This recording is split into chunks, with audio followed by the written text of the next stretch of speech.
et saluer depuis vos différentes positions. Bon, voilà, juste vous dire que je suis là,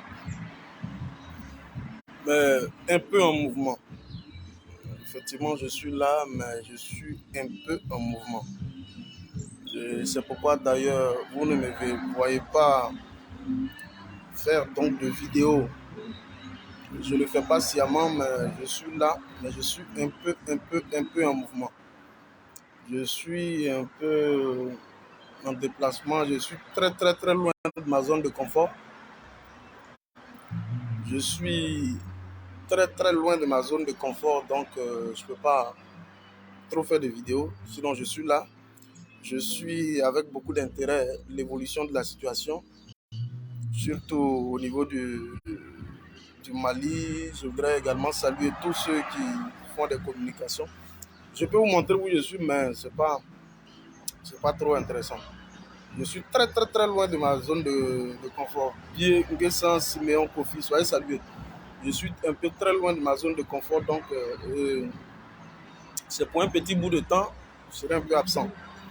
Donc ça fait que je ne peux pas réaliser trop de vidéos. Voilà. Mais je tenais ici, au passage, comme je suis cyberactiviste, il faut bien que je dise un mot. Voilà. Je tenais donc, Maman Mekapoflo soit salué. Vraiment, ce n'est pas une vidéo où je vais durer parce que je suis très loin de ma zone de confort, je l'ai dit tout à l'heure. Je ne peux pas faire de vidéo présentement. Là où je suis, c'est carrément impossible. Mais je me suis mis dans un endroit juste pour pouvoir vous entretenir rapidement. Mais je voudrais aussi vite fait me prononcer sur la situation qui évolue donc au niveau du Mali à travers le Sabari Days que nous offrent les membres du RDR. Bon, nous on l'a déjà plusieurs fois dit. Je voudrais saluer tous ceux qui sont revenus sur la communication, sur le Paris, effectivement, qui est revenu donc du fort en comble là-dessus, le professeur Franklin Nyamsi. Si j'étais dans ma zone de confort, j'aurais pu réaliser l'une des plus belles vidéos. Mais là, c'est impossible. Mais ce que je tenais à dire, c'est que nous, depuis le 12 juillet, depuis le 10 juillet, jusqu'au jour d'aujourd'hui, nos positions n'ont pas varié. Et nous avons été donc les premiers à avoir interpellé directement l'État de Côte d'Ivoire qui s'est proposé donc à réagir, soit 48 heures plus tard, c'est-à-dire autour du 12 juillet. Et vous avez vu tous les différents balais qui se sont effectués au niveau donc du Mali. L'ONU qui lui-même s'est tiré d'affaire, qui disent qu'ils ne reconnaissent pas effectivement ceux qui ont été convoyés, c'est-à-dire la 8e rotation. Ils disent qu'ils ne sont pas membres donc de la NSE, c'est-à-dire le National Support Element. Bon, et depuis là, nous avons toujours réclamé qu'il y ait un règlement pacifique à cette situation. Et c'est ce que d'ailleurs Guillaume Soro a proposé. Je pense qu'il a proposé la porte du Togo et je pense que c'est elle qui a été retenue. Et depuis là, nous on les regarde. Vous voyez ce gouvernement voyou là, depuis lors, nous on les regarde. Depuis lors, nous on les regarde. Ce qu'on a proposé là, mais est-ce que ce n'est pas ce qu'ils sont en train de suivre aujourd'hui? Parce que le balai de menaces qu'ils ont brandi, le bâton de la menace qu'ils ont brandi, vous avez vu que ça n'a pas pu faire long feu parce que Assimi Goïta est resté ferme. C'est pourquoi je m'appelle Fédéral Goïta. Il est resté donc ferme sur sa position. Et vous avez vu que ils ont utilisé tous les artifices au niveau de la plus haute diplomatie, notamment au niveau de la 77e Assemblée générale de l'ONU, là où ils ont été donc déboutés. Et donc nous, on reste ferme.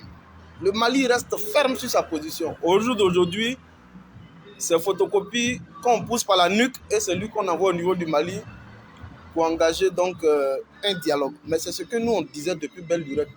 Eh bien, je regarde un peu tous ces moutons qui disent que, notamment les assos là, qui disent que l'ultimatum est en train de faire son effet. Mais c'est faux. L'ultimatum n'a jamais fait son effet. à la vérité, c'est Alassane Dramane Ouattara qui est en train de se plier aux exigences de Assimi Goïta. Parce que quand ta photocopie est partie au Mali, ce qui a été dit, peut-être que vous ne le savez pas, c'est qu'il a donc été demandé aux membres de la délégation ivoirienne de produire donc un manuscrit. Ça aussi, c'est important. Il faut produire un manuscrit pour dire que désormais, nous, on s'engage à ne plus mener toute forme de déstabilisation à partir de la Côte d'Ivoire. Et c'est ce que jusque-là, ils n'arrivent pas à produire.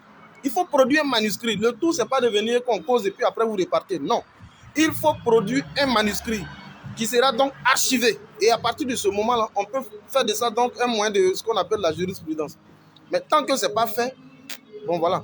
Donc ce que vous devez retenir, puisque je suis dans un endroit où je ne peux pas trop me défoncer, ce que vous devez retenir, c'est que le Mali tient le bon bout.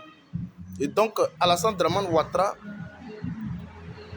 le petit Assimi Goïta est en train de lui donner des conseils. Voilà ce que vous devez retenir. Chers amis, Boué Franck, Yuan, Mekapofle, Nguessan, Simeon, Kofi. Voilà, chers amis, ce que je tenais pratiquement à dire. Il y a eu donc beaucoup de sujets dans le fil d'actualité, c'est vrai. Mais notamment celui du Mali, il était important que depuis ma position, parce que je ne suis pas, comme je l'ai dit tantôt, je ne suis pas dans ma zone de confort, donc je ne pourrais pas m'étaler pleinement sur le sujet. Mais là, je donne donc mon impression à chaud. Vive le Mali, vive Assimi Goïta. Nous, on ne les regarde même plus. Il y a une forte dotation en matière donc de logistique, en matière donc d'armement. Des drones de nouvelle génération sont donc mis à disposition du Mali. Et nous donnons jusqu'à en mars 2024 pour que aucun mouvement terroriste ne puisse donc exister sur le sol malien. Ça aussi, écrivez ça. Jusqu'en mars 2023, Assimi Goïta donne un ultimatum à tous les mouvements terroristes présents sur le sol malien de libérer. Sinon, il va donc faire usage de la puissance de feu. On n'est pas en train de discuter. Il y a un calendrier électoral qui a donc été défini pour mars 2024. Mais bien avant mars 2024, avant même d'arriver à la finalité de l'échéancier électoral, il faut déjà se débarrasser de tout ce qui est comme microbe sur le sol malien. Voilà la vérité. Allez leur dire ça. Donc, la CEDEAO est échouée. L'ONU, naturellement, est échouée. Donc, quand on dit la CEDEAO, par ricochet, Dramane Ouattara, et tous, ils ont échoué.